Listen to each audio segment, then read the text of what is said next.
Bonsoir. Dans l'actualité de ce vendredi, à la une, politique, reprise ce matin des travaux du comité de suivi de l'accord politique au ministère de l'administration du territoire. C'est à l'issue de la rencontre du président de la République avec les leaders politiques. Au sommaire également, poursuite à Kindia de l'opération du vaccin d'essai contre la fièvre à virus Ebola. Vous suivrez la vaccination du millième volontaire à cette opération d'essai. Enfin, nous irons à Kerouané avec la relance du basketball dans la préfecture. La discipline renaît à travers l'organisation d'un camp à l'intention des jeunes. Voilà pour le sommaire, encore une fois, bienvenue à tous. À l'entame, la reprise des travaux du comité de suivi de l'accord politique. C'est à l'issue de la rencontre du président de la République avec les partis politiques. Ces travaux portent sur le contenu du communiqué des différents entretiens entre le chef de l'État et les leaders politiques. L'accent est également mis sur les contentieux électoraux. Mohamed Lamine Kamara revient sur les temps forts de cette rencontre. Après 2 mois d'arrêt, les travaux du comité de suivi de l'accord politique reprennent. Au grand complet, les parties prenantes de cet accord se penchent sur la synthèse des différents points cités dans le communiqué sanctionnant la rencontre du président de la République avec les acteurs politiques. Entre autres points, l'adoption de la nouvelle loi sur la CENI à la session des lois de l'Assemblée nationale en cours et la nécessité de réviser certaines dispositions du code électoral ainsi que la charte des partis politiques. Au cours de cette 20e session, une approche méthodologique a été définie pour l'examen des contentieux électoraux. Disons que tout est prioritaire, mais le différent post-électoral qui a créé, vous vous en souvenez, pas mal de remous sociaux, mérite qu'on y attache déjà un intérêt particulier. Et je n'ai pas manqué de signifier au dialogue que des 4 coins de la Guinée, des notes d'espoir nous viennent actuellement, lesquelles ne méritent pas que nous les décevions. Et donc, il faudrait que l'on trouve la solution. Un dialogue, ce n'est pas un procès. Un dialogue, ce n'est pas des va-t-en-guerre. Un dialogue, c'est la conciliation. Un dialogue, c'est que chacun y donne beaucoup de sa volonté, beaucoup de sa disponibilité pour que chacun en tire le maximum de profit. Cette convergence de volonté politique est presque appréciée par les parties prenantes du comité de suivi de l'accord consensuel du 12 octobre 2016. Chaque formation politique, la société civile et les observateurs ont fait des propositions de travail.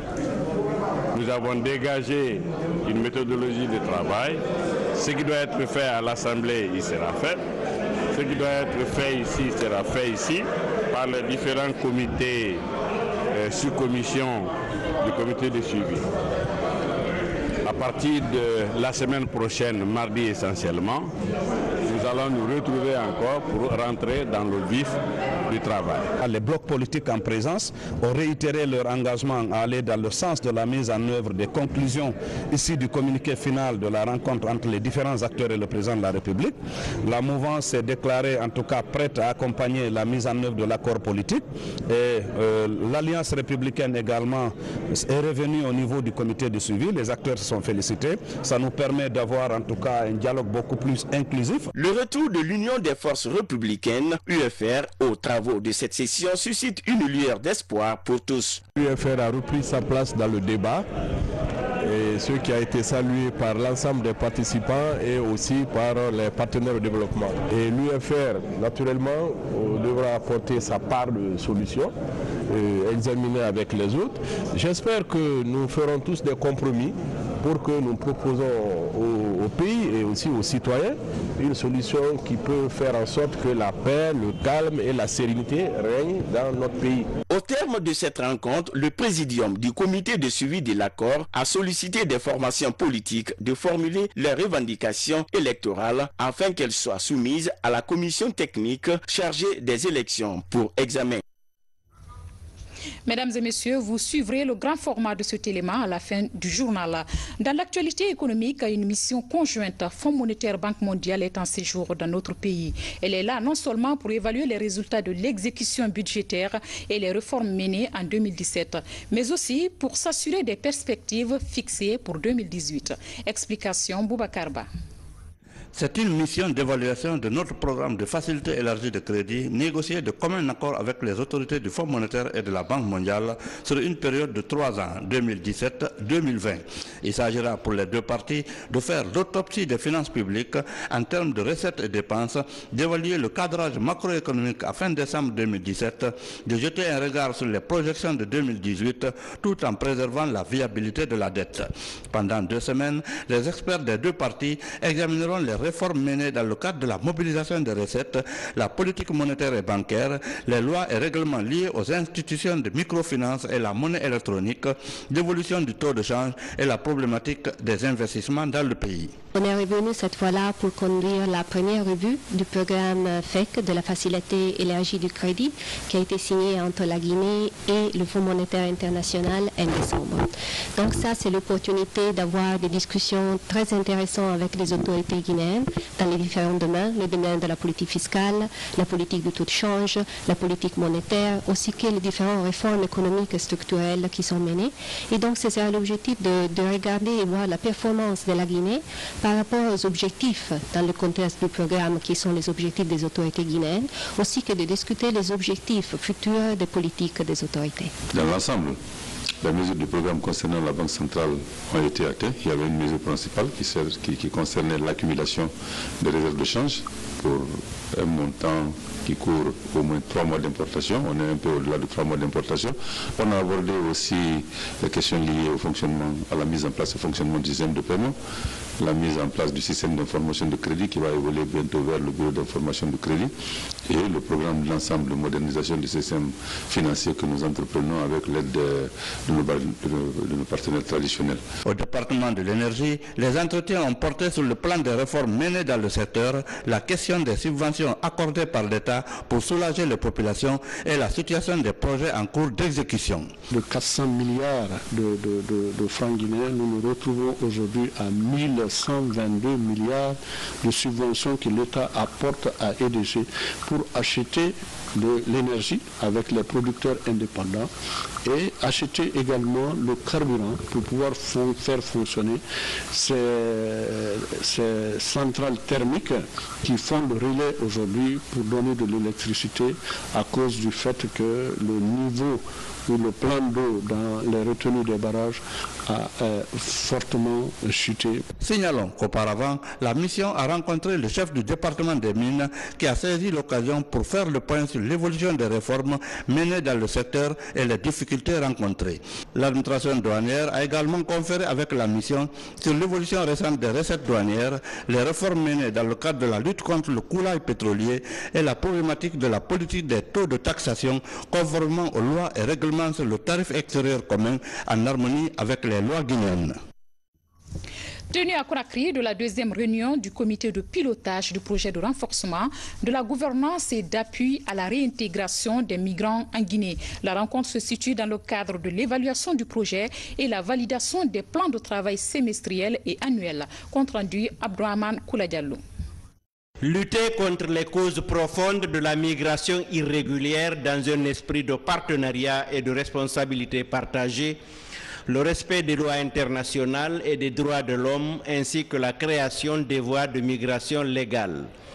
C'est l'objectif de ce projet initié par l'OIM Guinée en collaboration avec l'Union européenne et le gouvernement guinéen. Ce projet ne gère pas que les retours volontaires humanitaires, mais il gère aussi la stabilisation après ce retour volontaire.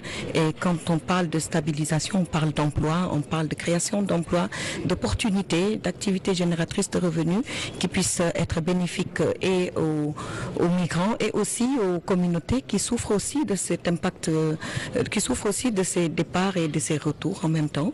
C'est un projet important dans le partenariat entre la Guinée et l'Union européenne sur la question de la gestion des migrations, avec l'Organisation internationale de migration comme partenaire de mise en œuvre. J'ai pu constater aussi qu'il y a eu un engouement très important.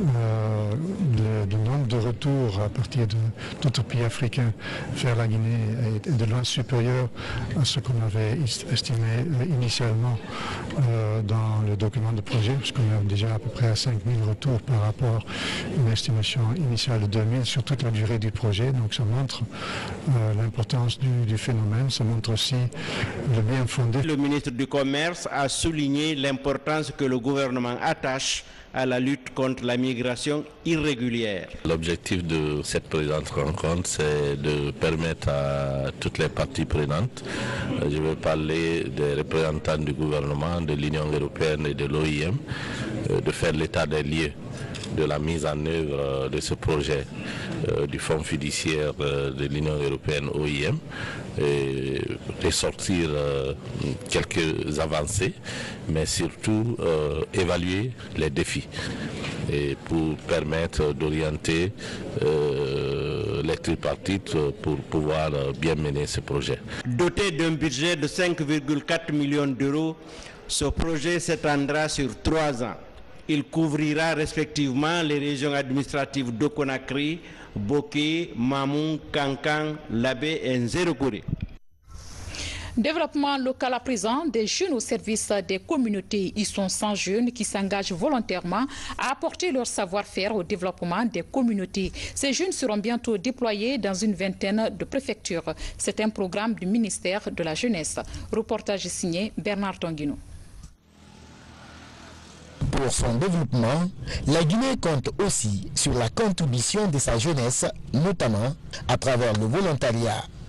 Pour stimuler l'engagement des jeunes dans le service volontaire, le gouvernement, à travers l'Agence nationale de volontariat jeunesse, déploie depuis plusieurs années des vagues de jeunes volontaires auprès des communautés.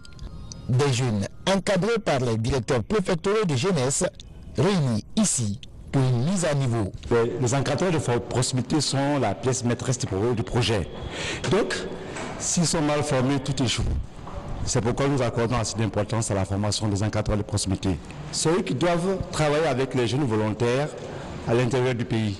C'est pour expliquer l'esprit du volontariat aux encadreurs de proximité. Expliquer aux jeunes qui sont là pourquoi, quel est l'objectif de leur présence sur le terrain et le comportement qu'ils doivent adopter sur le terrain pour ne pas avoir des problèmes avec la communauté. Au cours de cette rencontre avec les responsables du ministère de la Jeunesse, ces encadreurs de proximité vont s'approprier les notions relatives à l'esprit de volontariat et à l'encouragement des initiatives de bénévolat auprès des populations. J'encourage cette institution, donc la RVJ, à poursuivre ses efforts de promotion du volontariat qui constitue, comme je disais tout à l'heure là, un important moyen d'insertion socio-économique des jeunes, mais aussi d'appui au développement local. Le programme national de volontariat, érigé en agence nationale de volontariat jeunesse, entend poursuivre ses efforts pour faire du volontariat un autre levier de développement national. Deuxième grand titre de ce journal, l'opération du vaccin d'essai contre la fièvre à virus Ebola se poursuit au centre épidémiologique et biologique de Kindia. Après 8 mois de sensibilisation, le 1000e volontaire vient de recevoir sa dose vaccinale devant chercheurs guinéens et russes. Plus d'informations avec Sam Marathon.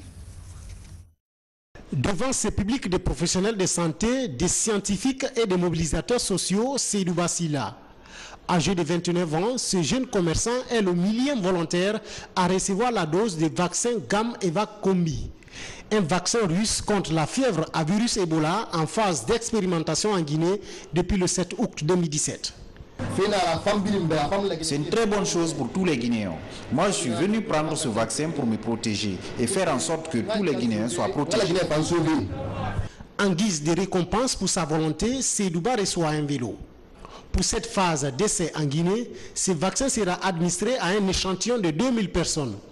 L'analyse des résultats de ces personnes permettra à l'Organisation mondiale de la santé de le vulgariser dans tous les pays en vue de lutter contre tout cas d'éventuelle épidémie à virus Ebola. Nous sommes en phase 3 en Guinée. Donc la phase 1 qui est la phase d'implémentation sur les animaux est terminée et la phase d'implémentation sur les sujets ressortissants de la Fédération de Russie est aussi terminée. Donc c'est à fort de ces résultats que la Guinée a accepté cette troisième phase qui consiste à l'implémenter sur près de 2000 personnes. Donc c'est aujourd'hui, nous sommes à la moitié Et les premiers résultats préliminaires de ça nous encouragent quant à l'acceptabilité et à ce que les effets secondaires sont négligeables. Et la plupart des sujets vaccinés n'ont pas eu de réaction sérieuse. Donc nous pouvons espérer sur cette arme dans la lutte future. Эта вакцина была изготовлена в Российской Fédération. Эта вакцина должна... Aujourd'hui, nous assistons à la vaccination du millième volontaire, dont le vaccin a été fabriqué en Russie par des chercheurs russes. Ces chercheurs russes sont ici présents parmi nous aujourd'hui. Et nous espérons que ce vaccin va sauver les Guinéens. Нашими учеными, которые сегодня присутствуют среди нас. L'essai du vaccin russe au Centre de recherche en épidémiologie, microbiologie et des soins de Kindia est le fruit de la coopération fructueuse entre la Guinée et la Fédération de Russie dans le domaine de la recherche scientifique. Restons dans le secteur de la santé pour parler de la lutte contre le paludisme. L'initiative présidentielle américaine de lutte contre cette maladie vient d'offrir des moustiquaires imprégnés aux élèves des 178 écoles de Bofa. La remise s'est déroulée à l'école primaire de Kobatatema, en présence également de nos reporters Nabi Zakaria Bangoura, Adama Elsa Traoré. Nous sommes à l'école primaire de Kobatatema dans la préfecture de Bofa. Une école choisie pour le lancement du projet pilote Vector Rock, un projet de lutte contre le paludisme à travers la distribution des moustiquaires imprégnés d'insecticides à longue durée d'action MILDA. C'est une initiative présidentielle américaine de lutte contre le paludisme sous la demande du Centre de communication des programmes de l'Université Johns Hopkins de Baltimore aux États-Unis et exécutée par l'USAID. Avec les partenaires, on a choisi les préfectures de Bofa et les sous-préfectures de Bofa pour essayer et faire un pilote de distribution de moustiquaires en milieu scolaire. Parce qu'on voulait atteindre tous les ménages, on voulait avoir une couverture universelle pour que tous les ménages, toutes les familles puissent se protéger contre le paludisme. Ce projet vise à distribuer les moustiquaires imprégnés d'insecticides à tous les élèves de la première, de la troisième et de la cinquième année dans les 178 écoles publiques, privées et communautaires de la préfecture de Bofa. Je porte un intérêt capital à ce projet parce que ce projet nous aide à prévenir le paludisme, il nous aide à protéger nos enfants, nos élèves contre les piqûres des moustiques qui provoquent le paludisme, qui est une maladie mortelle. Et nous savons si l'enfant est malade, il ne peut pas étudier. Alors si les enfants sont protégés contre le paludisme, vraiment on sait qu'ils seront très capables d'étudier et le rendement scolaire va augmenter. Nous pensons que les élèves constituent un canal important pour sensibiliser les parents quand on leur explique l'importance de la moustiquaire imprégnée dans le cadre de la prévention, de la lutte contre le paludisme. Donc je voudrais vraiment saisir cette opportunité pour remercier tous les partenaires techniques et financiers qui ont contribué à la mise en place de ce projet. Le choix de la préfecture de Bofa pour bénéficier de cette initiative présidentielle américaine se justifie par le taux élevé de scolarisation qui est de 73%, dont 64% pour les filles. Et cette question, quel rôle joue l'Office national de contrôle de qualité? À voir la prolifération des produits impropres sur le marché guinéen, ce service paraît presque inexistant aux yeux des consommateurs. Cette faiblesse s'expliquerait par un déficit d'équipement de l'Office pour mieux combattre ces irrégularités. Falilou Diallo nous en dit plus. Fruit de la fusion entre l'ex-service de conditionnement et le laboratoire d'analyse de Matoto, l'Office national de contrôle de qualité de la Guinée est le garant de la qualité des aliments. Cet office, composé de 4 structures réparties en 3 sections, peine à satisfaire la demande accrue des clients. Seulement 2 salles sont fonctionnelles en son sein. Il s'agit de la salle de chimie et celle de la microbiologie. C'est ici que passe la quasi-totalité des aliments avant leur mise en vente sur le marché guinéen. C'est là où nous faisons l'analyse physico-chimique des aliments, c'est-à-dire quand les aliments viennent, nous les regardons d'abord physiquement. Ensuite, nous passons à l'analyse chimique. Non seulement nous analysons les aliments, mais aussi nous analysons autres produits tels que les emballages, tels que les savons. Tout ce qui est produit qui rentre en Guinée, nous pouvons les analyser. L'analyse physico-chimique aussi peut prouver qu'il y a la présence de vitamines, ainsi de suite. Mais la présence des salmonelles, des germes pathogènes, ça c'est pas visible à l'œil nu, sauf si un aliment est complètement détérioré. Si c'est complètement détérioré, il y a une odeur nauséabonde qui l'accompagne. En ce moment, on peut se déterminer sans passer par ça. Mais à part ça, et la qualité hygiénique, surtout la présence des germes, on ne peut pas le déceler sans les analyses microbiologiques. Pour les responsables de l'Office national de contrôle de qualité, l'État doit mettre tout en œuvre pour renforcer les capacités opérationnelles de ce service. Et cela à travers son équipement et la formation continue des travailleurs. Il n'y a aucune nation où il n'y a pas un laboratoire de contrôle de qualité alimentaire. C'est la source, l'aliment est la source de toute épidémie et autre chose. Dans le commerce, c'est quand on est nanti d'un laboratoire efficace, on peut le jeter. Mais si le laboratoire est limité dans ses activités, le pays va devenir un dépotoir. Déjà, un projet est en cours d'exécution pour mieux équiper ce service, avec un coût d'investissement estimé à plus de 2 millions de dollars américains, pour ainsi pallier le non-respect des normes dans le secteur. On en vient à l'actualité judiciaire. Le procès tant attendu a commencé hier au tribunal de première instance de Mafankou. Il s'agit du procès de Nina Fanta ou la présumée donneuse de fausse grossesse. À l'ouverture, l'accusé et ses acolytes ont plaidé non coupables.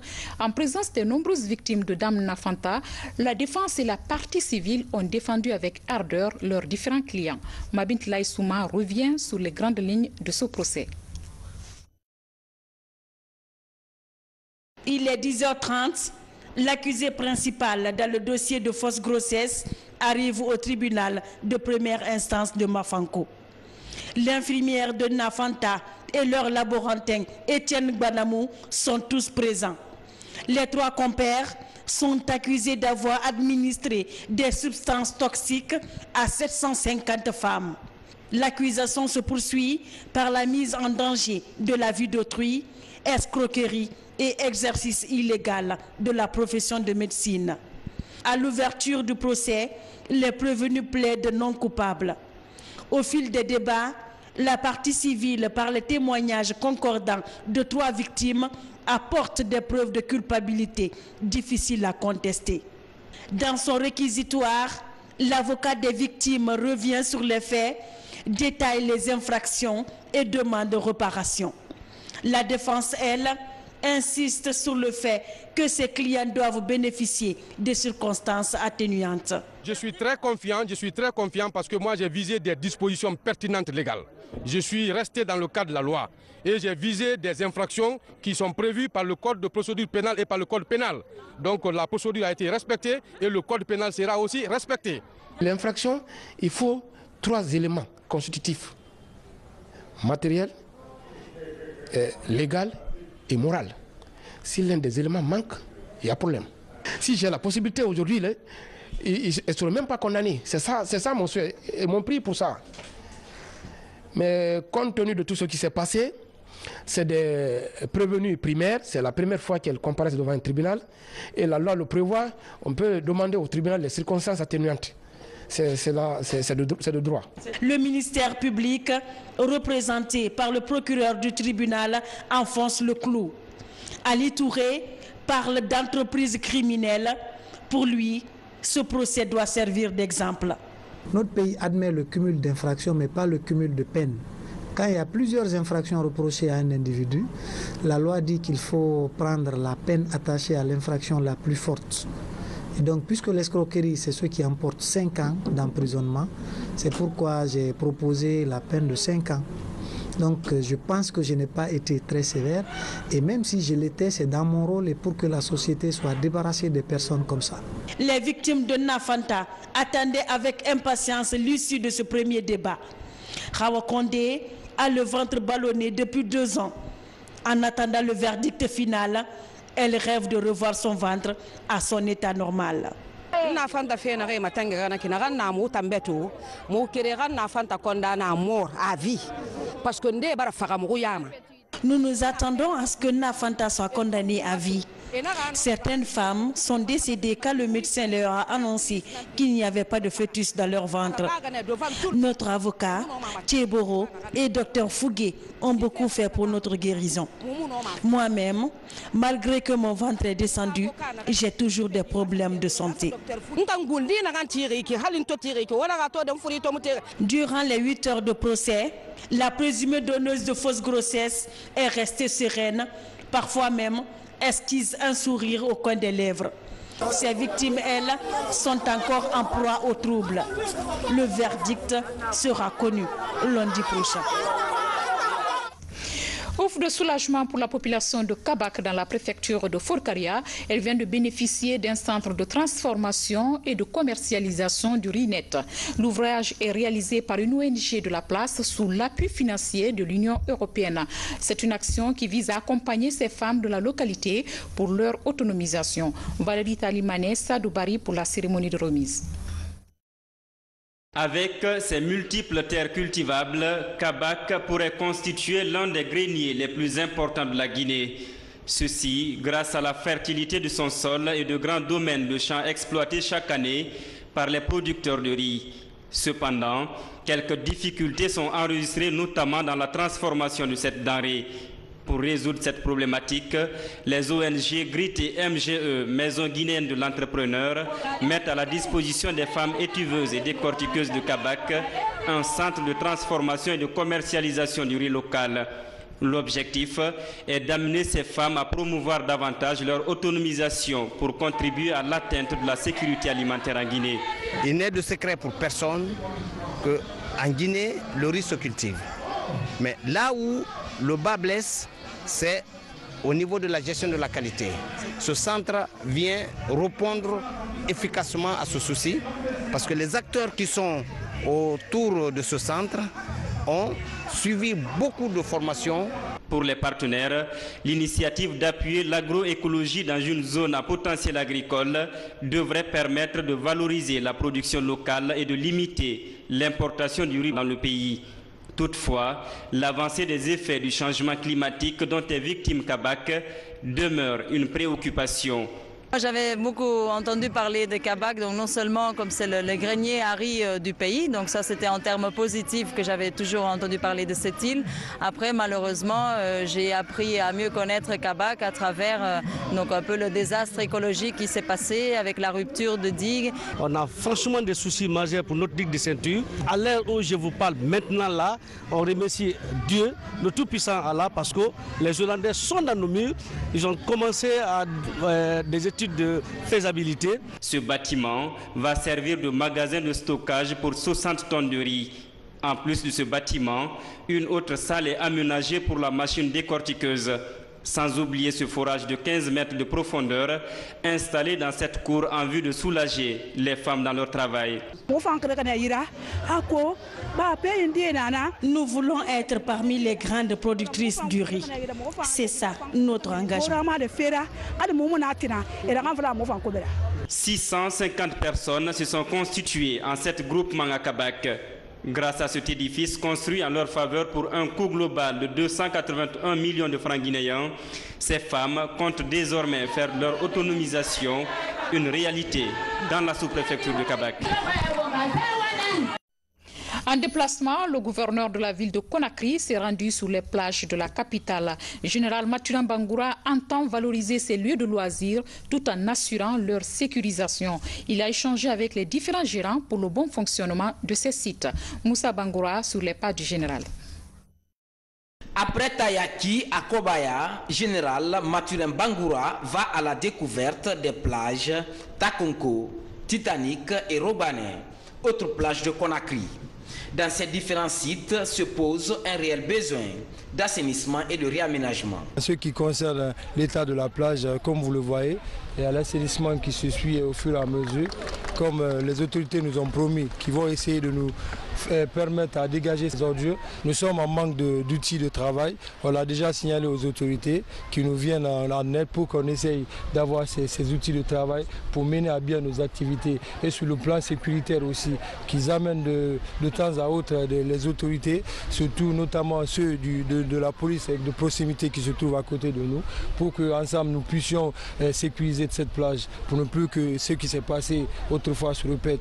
La préoccupation du chef de l'État, qui veut l'épanouissement de sa jeunesse, c'était la sécurité. Ouvrir les plages, réouvrir les plages, c'était bon, mais il faudrait assurer la sécurité.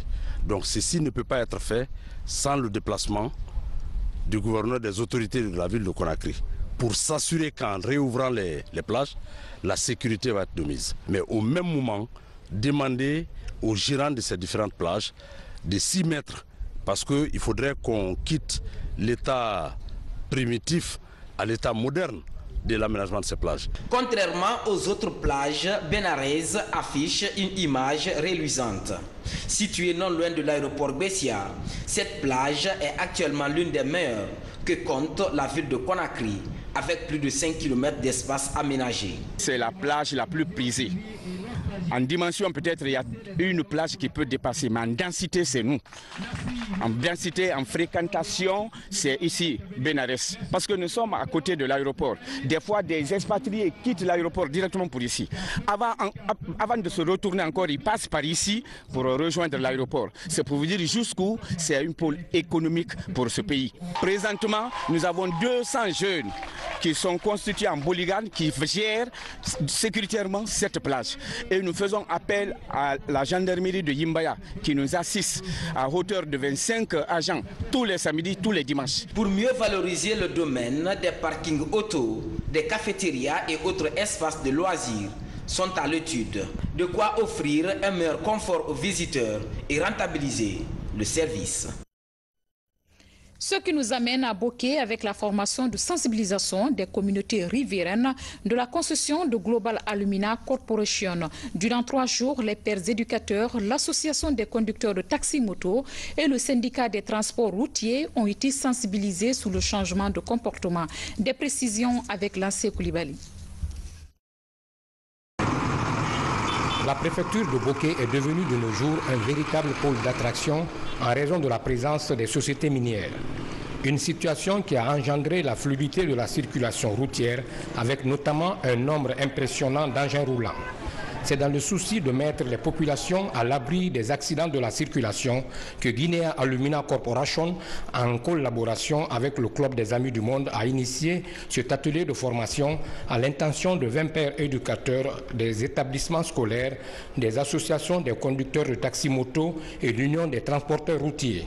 Cette formation, c'est d'outiller les pères éducateurs des conducteurs de taxi-moto, des chauffeurs poids légers et poids lourds, afin que ceux-ci puissent faire les activités de sensibilisation auprès de leurs pairs, c'est-à-dire les autres conducteurs de taxi-moto et les chauffeurs de véhicules poids légers et poids lourds. Et aujourd'hui, le flux de circulation routière que nous voyons ne fait que s'accroître. Le parc automobile aujourd'hui à Boké est devenu très grand. Donc il est important qu'il y ait des opérateurs de terrain pour sensibiliser nos populations, sensibiliser les conducteurs, sensibiliser tous les usagers pour éviter des accidents dans notre ville. En plein air et en panel, les participants ont échangé sur des thématiques liées à la communication interpersonnelle, aux techniques d'animation, à l'information et à l'éducation. Informer et de sensibiliser, éduquer en même temps nos élèves sur comment traverser la route et qu'est-ce qu'il faut et à quel moment et à quel temps. Ce que nous devons faire, déjà c'est notre domaine.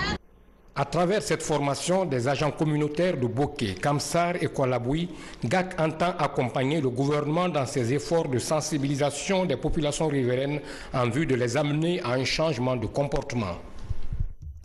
À présent du sport, pour vous distraire, le basket renaît de ses cendres à Kerouané. La préfecture abrite depuis le 31 mars dernier le camp de basket organisé à l'intention de plusieurs jeunes. Objectif visé, relancer cette discipline sportive pour le bien-être de la jeunesse de Kerouané. Reportage Oumar Ndiaye.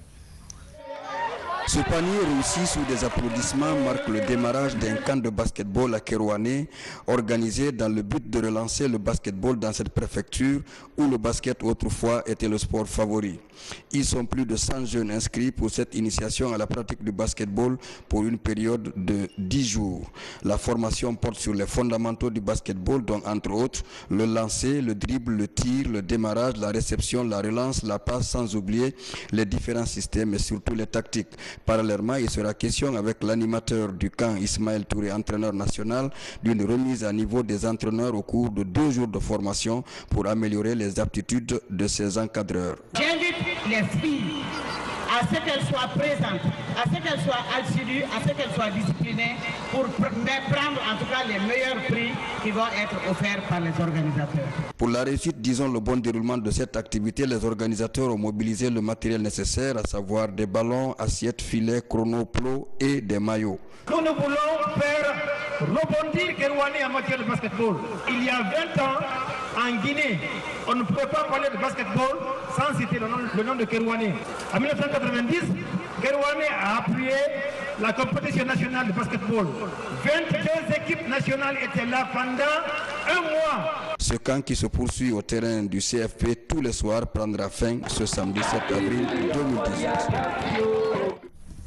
Nous sommes le 6 avril et c'est la journée internationale du sport au service du développement et de la paix. Une journée proclamée par l'Assemblée générale des Nations unies dans sa résolution 67-296 du 23 août 2013.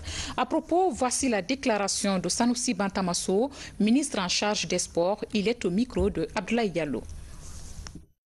Depuis 2013, le 6 avril de chaque année est une opportunité qui s'offre aux États membres des Nations Unies pour promouvoir le sport comme un puissant outil économique, social, de maintien de la santé, de préservation de la paix et de développement durable. De façon exceptionnelle cette année, la Guinée va célébrer cette journée en différé le 22 avril prochain à l'occasion de la clôture de Conakry, capitale mondiale du livre. Avec la cérémonie de clôture de Conakry, capitale mondiale du livre, mon département célébrera en différé cette journée et profitera de cette occasion exceptionnelle pour lancer la saison sportive et culturelle. Activité transversale et de toutes les générations, le sport et la culture sont des facteurs de rayonnement d'un peuple, mais aussi des activités de consolidation des acquis du passé et de libération de nouvelles forces créatrices. Le sport joue un rôle important dans toutes les sociétés. Le droit à sa pratique est reconnu dans bon nombre de conventions internationales. L'UNESCO le décrit comme un droit fondamental pour tous. En tant que partenaire, l'État devrait le garantir par des lois de la République. Cette réforme débutera par le vote à l'Assemblée nationale de la loi portant organisation, contrôle et fonctionnement du sport en Guinée. La volonté du chef de l'État, professeur Alpha Condé, président de la République, de créer un ministère des sports, de la culture et du patrimoine historique se passe de tout commentaire. Le bien fondé de cette démarche est dans la logique de Guinée is back. Se vérifie notamment en raison du potentiel sportif et culturel de la Guinée et sa détermination à occuper, comme par le passé, sa remarquable place sur l'échiquier africain et international. Mesdames et messieurs, nous voilà au terme de cette édition d'information. Un grand merci à vous pour votre obligeante attention. Je vous souhaite de passer un excellent week-end.